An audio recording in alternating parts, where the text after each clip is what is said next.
Join the private sector energy efficiency movement led by the National Business Initiative by plugging into energy efficiency and stem the tide of rising energy costs.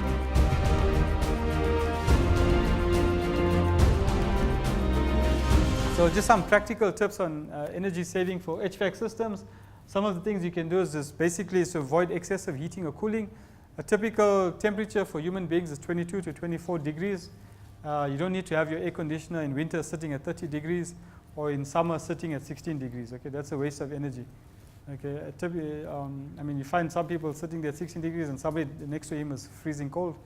You find that all over. You go to offices and with the door wide open, the air conditioner is running, the door wide open, for example.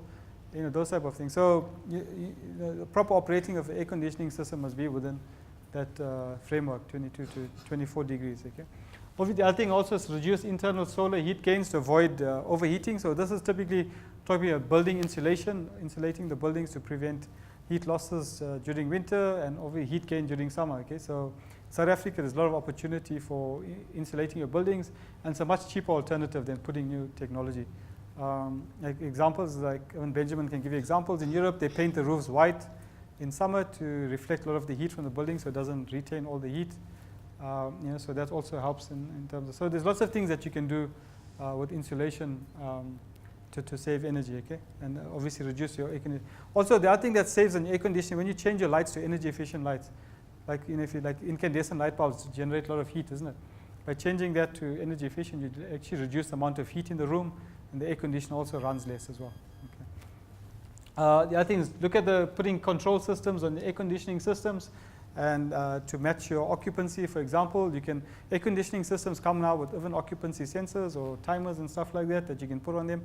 The one project we did at UJ recently was where we put in a control system on the air conditioning system for students, because when the lecture hall is empty, the room has to be at a certain temperature because you can't switch off the aircon system. And when the lecture starts, you get like 100 students coming into the room, and then the temperature picks up quite quickly, so the aircon has to run. So you have to control it like that, so to save energy as well. So for different types of applications, you can control it using the control systems, BMS systems, building management systems, and those type of things. And obviously ensuring your chilled water pipes and ducts are well insulated, they're not damaged.